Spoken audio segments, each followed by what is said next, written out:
If psychology and pop culture had a baby, they'd call it Shrink Tank. A new paper reveals more intelligent people are quicker to learn and unlearn. 90% chance that there's some weird animal out there. Yeah. Stern's been doing this forever and far more extreme. From Nashville and Charlotte, this is the Shrink Tank Podcast. Welcome, everybody. And if you're joining us for the first time, a special welcome to you. And if you're joining us again, thanks so much for coming back for more. I'm Dave Verhagen in Nashville. We've got a great show for you. Our trending topic today is the March for Our Lives. We'll talk about that in our second segment. But first, let's meet our Charlotte panel. Dr. Emma Kate Wright is here. Hello, Emma Kate. Hi, Dave. It is the first week of spring. Is spring your favorite season of the year or among your favorite seasons of the year? Because there's no other option besides it's one or two. Well, I really prefer fall because I like sweaters and pumpkin, and I'm basically a basic person in that regard. But I am very excited for the winter thaw, so to speak. But today is actually the first day of spring, and it's really cold and rainy, and I'm unhappy about it. Huh. So. Fascinating. So would you put spring as your second or third favorite or fourth favorite month? All right, so fall, and then summer, and then spring, and then winter. That's what we call a non-leading question there. Right. Right. It has to be in the top two. Dr. Frank Gaskell's with us. And Frank, are you a fan of the spring? I am not a fan of spring. I don't know why. It probably has something to do with a traumatic childhood memory that I can't identify, but I feel very anxious when it gets springtime. Versus the other seasons? Uh-huh. Okay. And then I start to feel better closer to summertime. And then I start to fall apart again more in the wintertime. That makes no sense that you get anxious in springtime. Like nobody gets anxious. Even people with like raging anxiety disorders don't get anxious by spring. I do. There's a certain kind of bird that shows up in March, and its chirping sound makes me think of spring, and then I start to get anxious. Oh, you are one of the most neurotic. Okay, go for it. It's when I had my injury in the Caribbean. That was in the spring. That was spring break. When you almost died. Yeah, that's kind of when, thanks, Dave. I figured it out. So it was when I almost died. There. So you used to like spring then before I did. I used to like spring. Experience. And since then, I have not really liked spring. Okay. Maybe I'll start liking it again. Thanks. Maybe. Breakthrough. It is a breakthrough. We've had a therapeutic moment right here on the podcast. Frank's not neurotic at all. So that's the good news. Just paired association. Jonathan Hedderly is here. He's a certified Asian who rounds out the panel. And Jonathan, I'm going to keep this going. I don't know why, but are you a fan of this? It doesn't really, who knows why. Are you a fan of the spring? Well, Dave, to float your boat with your great spring inquiry of 2018, I love fall, and then every other season is just kind of like they all go together. I don't love or hate any season, but I like fall because I grew up in Washington State, so cold weather and damp weather feels very nostalgic to me, but it's also around my birthday, around Thanksgiving, around Christmas, and then a lot of the prestige films of the year come out then too, so there's just a lot of things I love about fall. And spring, the one thing I love about spring, and I'm really fortunate, is I do not have allergies. So I know a lot of people, they get this mixed bag when spring comes. They love the weather, but they're miserable. And I'm fortunate that I don't have to suffer from that. So the old spring line of questioning just really didn't catch fire there. But Dave, let me ask you, is spring number one or number one for you, Dave? I'd say it's number one. Wow. Jonathan. I didn't see that coming. Snap. You're right. Yeah. You're right. I don't know how you guessed, but it is. I have a feeling we just hooked a lot of new listeners with that intro. I know. It's one of our better. It's going to go in the archives. Well, each week, Jonathan trolls the internet, and he finds a great story of psychology in the news for our first segment that we call Being Human. In a recent study, a group of researchers from the Institute of Cognitive Neuroscience in London set out to test exactly what pathological anxiety makes us more afraid of. Is it the specific act of failing or simply not knowing what lies ahead? The study found that fear and the fear of uncertainty were two separate things. So having clinical anxiety did not make the participants more afraid of failing, it made them more afraid of not knowing. The fear of not knowing is more stressful than pain, and it's scarier than failure. So, Emma Kate, as our resident failure, no, just kidding. I'm so glad it's not me. No, you're not our resident, you're our global failure. Yes, international. Emma Kate, what did you make of this study trying to distinguish between fear of failure and fear of not knowing? I actually really enjoyed this article. I am highly anxious, for those who do not know. And my brain has become wired to expect uncertainty, which is kind of interesting. So for listeners who weren't aware, my house has burned down. I've had cancer. I'm adopted. I have a adopted parent with mental illness. And so the reality is... Broken engagement. Right, a broken engagement. You know, we can go on and on and on. Let's and keep on going. here. What else? What else? But my point is, for a while, I was very much so in this of the cloak that the uncertainty was more of an issue.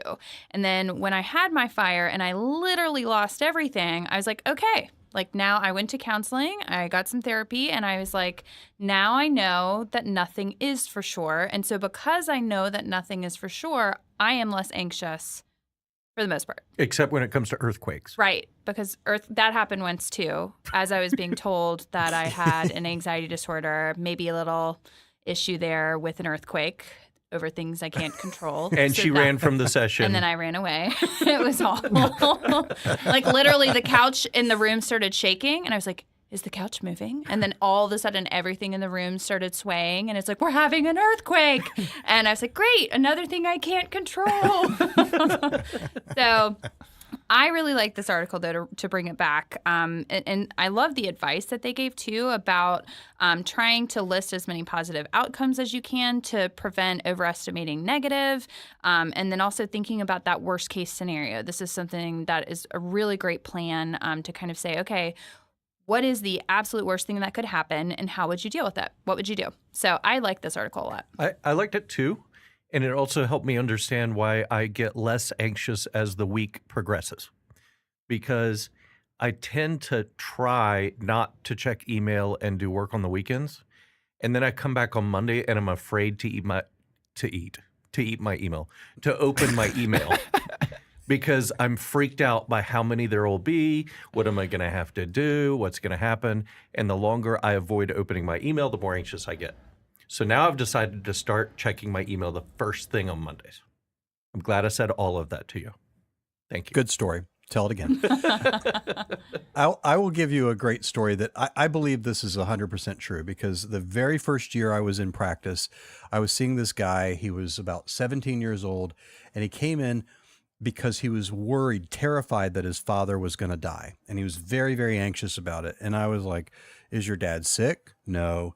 Does he do dangerous things? No. Like there is no reason. How old a guy is he? He's like mid 50s or so. I'm like, okay, not terribly old, but he was just like obsessed with the fact that his dad would die. And so we're working on managing anxiety and irrational thoughts and all this stuff. And guess what happens? The dad dies. Kid you not. I promise you this is true. That's not a joke, huh? That's awful. I know. And here's the thing. The guy did fine with it. And I don't mean fine like he was okay, like glad that it happened. He just did a normal grieving process. He was sad about it. He took care of business in terms of what he had to do for all the family stuff. He was fine. The not knowing was way worse than the worst thing that he could imagine actually happening. So wow. That was early in my career. And I've seen that it's kind of the anticipatory stuff. It's like what might happen is worse than if it actually does happen. Like Emma Kate. Yep. It's terrifying to think that your house would burn down, but then it does. And you're like, okay, I can take, I'm alive and I can deal. Yep. And what's the odds that your house burns down again? Well, I mean, let's plant that seed. For everyone. how many people have 2 broken engagements? Like, Right. The odds and the statistics are God starting to bless you, work. Jonathan. There it is. But the cancer thing, that's really where the numbers, I guess, maybe Yeah. don't work as No. much. The in your look on favor. Emma Kate's face. I know. I'm just like, She's really? got this big smile, but Really? there is this rage underneath. So great. Do you know that I came within, I'm going to say 30 seconds of burning my entire, not just apartment, but an apartment building down, my second year of marriage. Whoops. No, Oh, yeah. What did Ellen say? Well, it was actually, truth be told, it was probably more Ellen. She set a candle in the back of in the bathroom, in the guest bathroom. She set a candle on the back of the toilet, and apparently when the door closed in that particular bathroom, it created a seal, and it was such a small room, it burned all the oxygen. And then the candle burned all the way down and then jumped onto the wallpaper, and we opened the door and the whole wall is on fire. Dave, I'm like And it's freaking out. Emma Kate looks like she's going to spontaneous explode. I'm just like, and that I is can, I so can scary. see her mind. She will never shut a bathroom door I for the won't. rest of her life. I won't. I have a story like that too. It's very similar, but it was in a bathroom early in our marriage. I had lit about 24 candles Why? around the bathtub. It was going to be very romantic. Oh, okay. Oh, And then gross. before you know it, like a It wasn't window like treatment. It wasn't like a ritual Right, killing or right. something that you were doing. No, that was after. And but then I think some curtains or window treatment caught on fire, so that quickly became very unromantic. Wow. Anyway. Okay, so lots of uncertainty. Yeah. That's it. Yeah. Okay. So, it could happen. All right. So we're all agreeing that uncertainty is worse than the actual thing. Yes. So, there we go. And Emma Kate is about to spontaneously combust right now. Yep. But what's the Yeah. worst that could happen? The worst that could happen is that I Is spontaneously we combust. have to edit out the podcast. That's right. The sound. Yeah. Well, let's jump to our trending topic today, and it is the March for Our Lives. It is this weekend in Washington, D.C., and in major cities around the country, including Nashville. And I know, Jonathan, that you're going to it. So why don't you tell us what the march is for people who aren't sure about it, and why you and your either one or both daughters are going?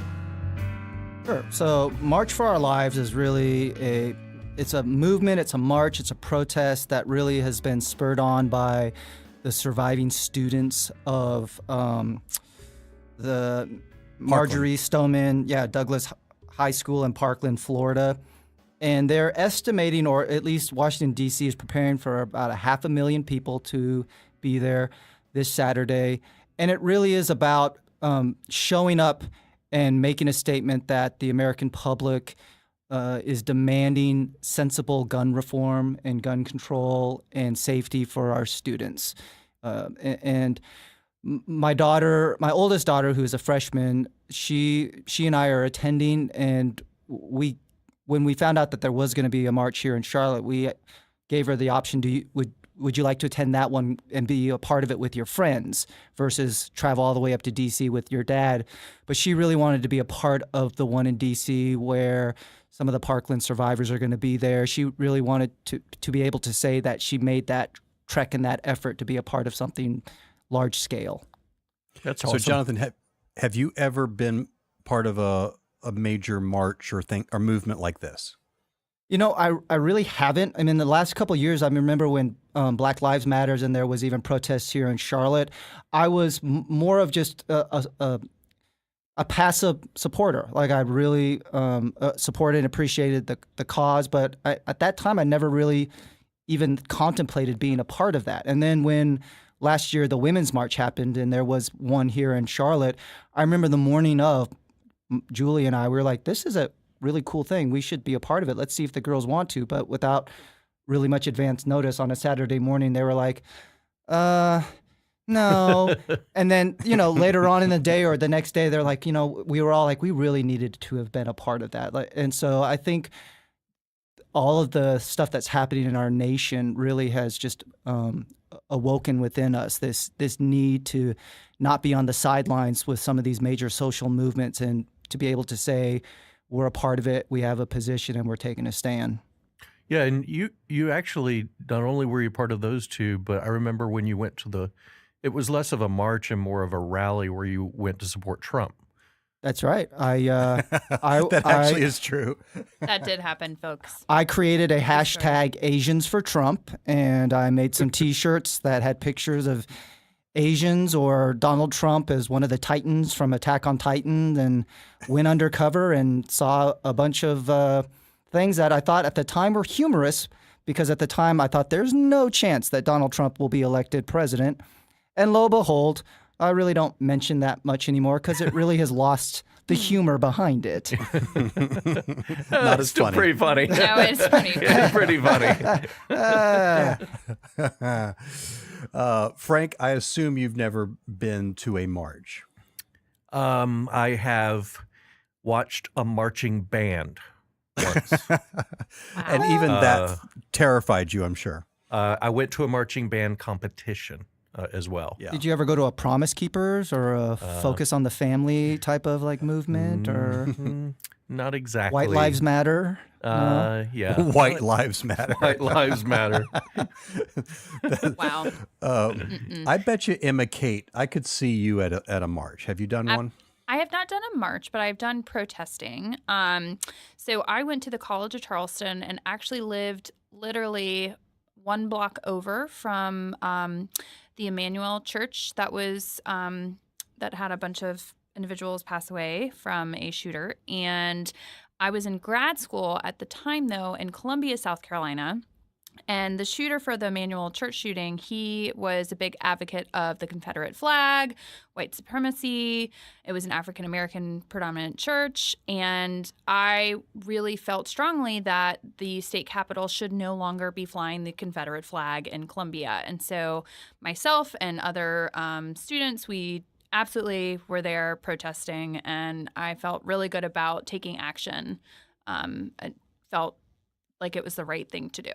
And I was doing some research on this protest stuff, and there was a research, I can't remember where the research study was done, but they compared people's perception of the amount of impact they have on a cause if they were marching or protesting.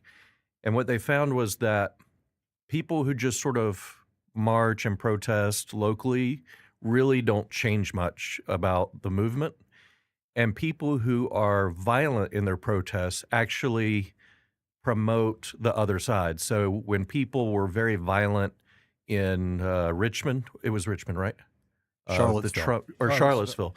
When people were really violent there, the support for Trump actually increased because people saw that violence as over the top and they sort of dismissed him.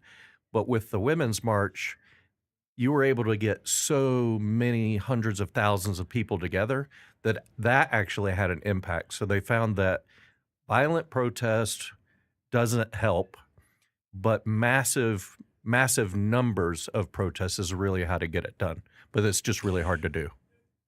So let's talk about this march in particular. What is impressive about this is that it's been primarily organized by survivors of the shooting in Parkland, Florida. And so think about this. First of all, they're 16, 17 years old.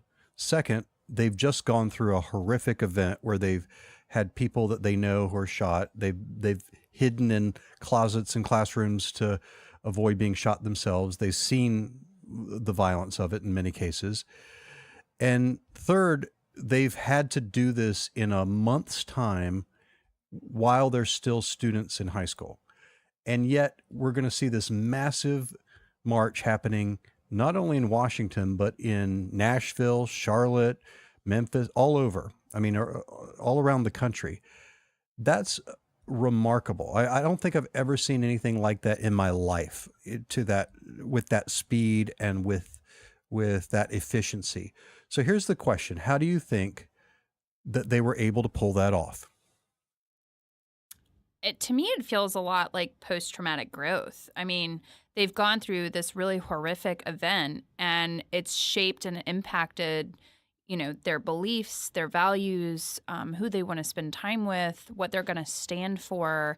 And, when you are faced with a really intense amount of adversity and that trauma, you can choose to be a victim, or you can choose to process and try to better your situation and the situation of others. And I think that's what these kids are doing. I think that, I wrote an article on Shrink Tank about kind of why this movement in particular seems so successful when we've had so many mass shootings or school shootings that didn't seem to move the needle on the national landscape. I think it has to do with them being teenagers. It has to do with them not being parents or adults or pundits that are in front of the microphones in front of town hall meetings. So you see teenagers that are able to express anger and emotion, defiance, but also they're very well spoken, and they're years beyond their maturity, given what they've experienced and just their age and stage of life. But then you also have technology that you have, and you're not going to find more tech savvy people in this world than teenagers, and that ability to mobilize that resource to communicate and create movements and walkout dates and hashtags and things along those lines, and whether it be through social media or just the World Wide Web.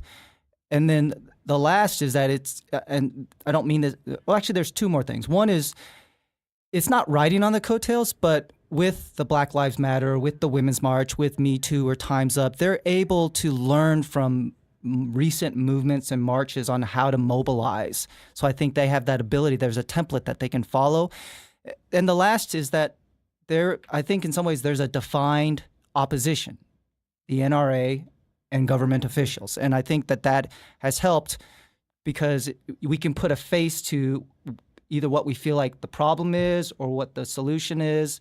So it's not just spouting it off like anger and fury without a real clear idea of what their mission is, what they're aiming for. And this is Hedderly's idea, or we were discussing it, that this kind of stuff happened during Vietnam. And so you've got these teenagers that are being killed. They didn't have a voice back then, and Hedderly mentioned that to me that's when the voting age changed from 21 to 18 so that they have a voice. But I think the social media gives them the voice, and that they're the ones being killed. And they also have this identified enemy the same way Vietnam did, as in their government. I agree with that. And just to kind of play devil's advocate, though, when I was preparing for this, there was a really interesting professor from the University of North Carolina, Chapel Hill. I came across some of her research, and I'm going to butcher her name, but it's Zainab Tufekci. I don't know. I'm so sorry if you're listening. Probably not. But she's anyway, listening. I know she's definitely listening. If she's listening, probably not. She loves our anxiety stories. Right. So that'll be the intro to keep her hooked for this. But anyway, so she discusses the power of social movements that begin on social media, but then also how fragile they are. And I thought it was interesting because when you look back at the civil rights movement, it was a small group of people that had these very strong ties to one another with similar causes that were working towards this goal. And so, I always think of Martin Luther King Jr. He was the leader, so to speak. You knew that was the structure was in place for when challenges came up for decision making. And I feel like she brought up some really interesting points about how now, there really isn't a clear point person, or there's multiple people kind of working in different ways. And so everyone feels like they have a voice. But then, for really good progress to happen, there's got to be a clear intent, which I think there is right now. But it does I'm curious how social media, this age that we live in, where it seems like it could be fast, but we lose that momentum because it's not as organized. I've got a couple thoughts about the social media part too that I think contribute to this. And one is that Jonathan said this already, that you're not going to find people that are better at this than teenagers, but they are not only good at the technology aspects of it, they're good at the interpersonal connectedness aspects of it. And that's what they leveraged. They leveraged the connectedness of social media, and they know how to use it. I follow probably 4 of the Parkland survivors now on Twitter, and they're very, very savvy about how to connect with people, how to mobilize people. And the other thing that's related to that is they are almost immune to trolls. And that's a big deal because in our generation, we get very wigged out if someone comes at us on social media. For them, that's what they're used to. And so it doesn't rattle them. I have a friend of mine that she got one negative comment from clearly a made up account. It was an account that had one follower, and she quit her Twitter account. Like she got off Twitter because of that. Like it freaked her out so much. That's pretty intense. Wow. I mean, and that's an exaggerated thing, but it's the idea. It's like, oh my gosh, it's like anxiety provoking. These kids have people calling them crisis actors. They're made up, saying that they're pawns, saying that they're children, they shouldn't be allowed to speak, going at them. Like some of this is just, of course, the Russian troll stuff and Russian bots, but some of it's real people, and they don't, it's like water off a duck's back for them. And so they have this ability to kind of push through that resistance that I think bogs other people down. They don't care. Like they don't, like people say, you're a phony, you're a plant, you're whatever. And they're like, whatever. And they just keep going. I think they've been forged in the fires of these social media cultures that allow them to be a little bit inoculated to that. That's a good point. So do you think, as you think about this movement, do you think it has the potential with this march and the walkouts and the advocacy to make a difference? Because when Sandy Hook happened, we all thought this is the moment, right? This is the moment where something gets done, and nothing got done. Nothing happened. Do you think this could be a moment where things happen? I do. And, we've talked on several episodes back and forth of either our skepticism or our hope, because when you think about Sandy Hook and other tragedies that didn't translate into significant social change. But I think there's the things we've talked about with it being teenagers in the era of social media, and the social media was inside the shooting in real time. You had footage, and you had teens that are communicating to loved ones, and you got an inside view of the terror that they experienced. But there's also a strong history of trauma, tragedy, and activism, whether it be Mothers Against Drunk Driving. That movement was born out of a mother whose child was killed by a drunk driver, whether it was John Walsh, the host of America's Most Wanted, whose 6-year-old son Adam was kidnapped and murdered. They made a television movie out of that. Obviously, he came to prominence with America's Most Wanted, but he helped with the creation of the National Center for Missing and Exploited Children. Now, whether or not this translates immediately in next year's elections, that I don't know, but it just feels like there's momentum and movement, and these teens are not going to let this issue fade into the sidelines. It's what I said maybe a couple podcasts ago. I'm going to be this negative dude. I think it's going to have no impact. If anything, it'll just, some stores will change some policies. YouTube gets rid of videos on how to build a gun. But until the power of money is reduced in politics, or until a critical number of teenagers grow up to enter politics, I don't see it changing. I really don't. Well, I'm kind of split between, I see both of your sides, and I think that's where everyone kind of falls. Like, we've been in this pattern within the last several decades of not really being able to have a lot of legislative change occur.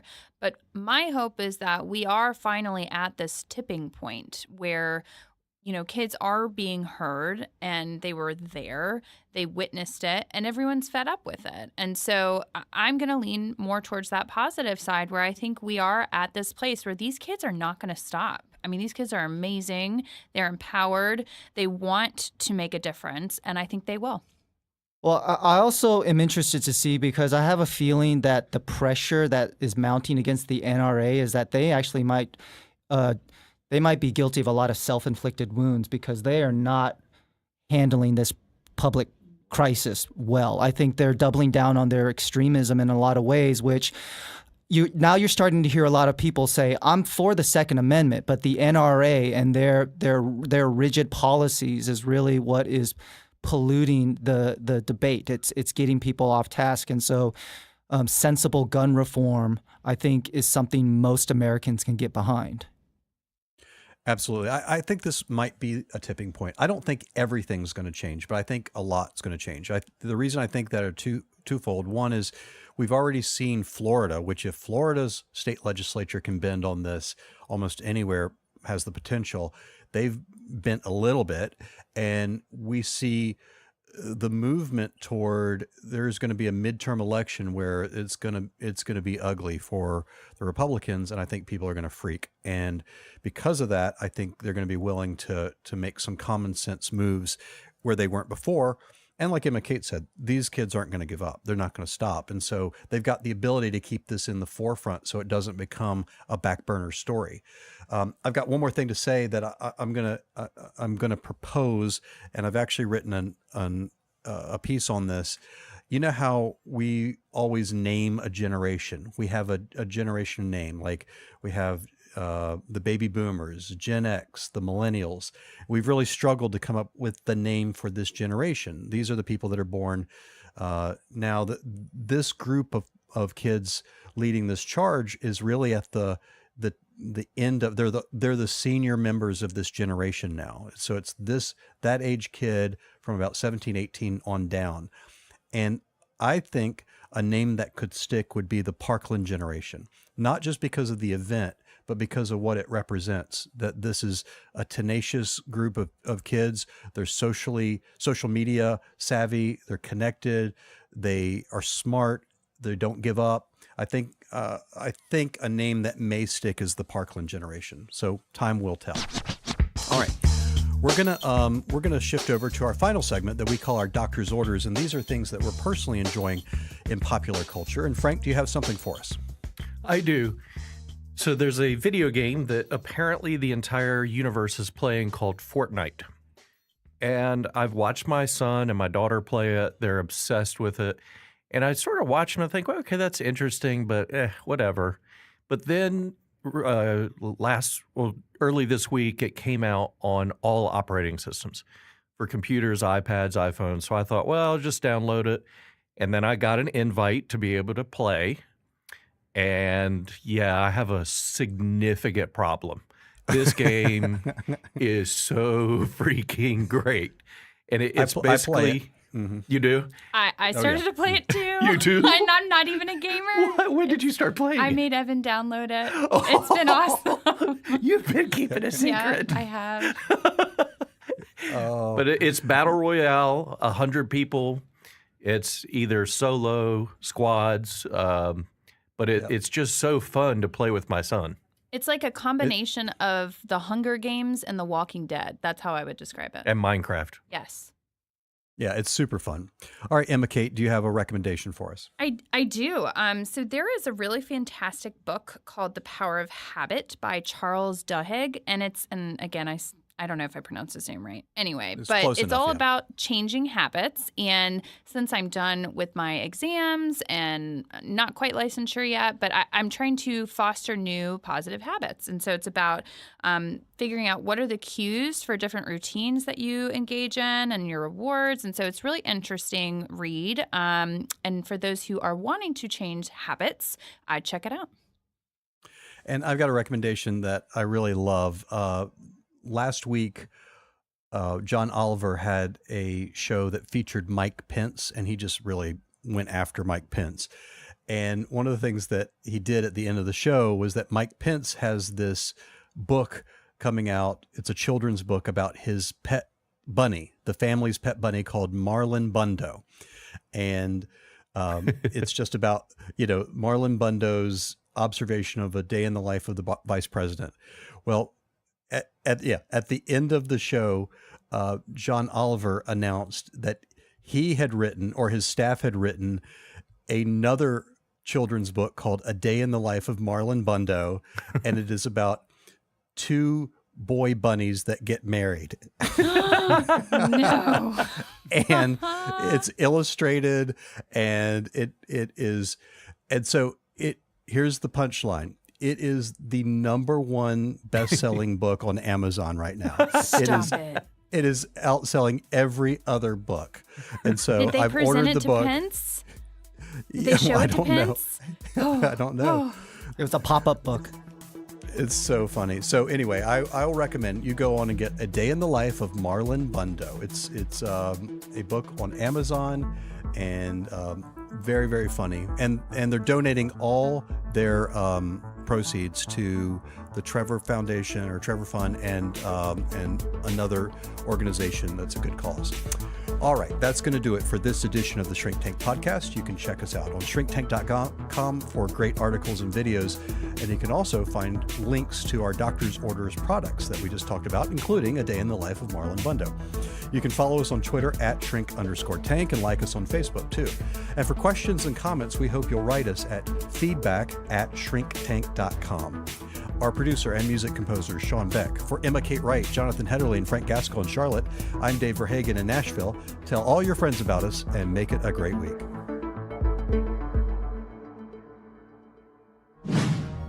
Shrink Tank.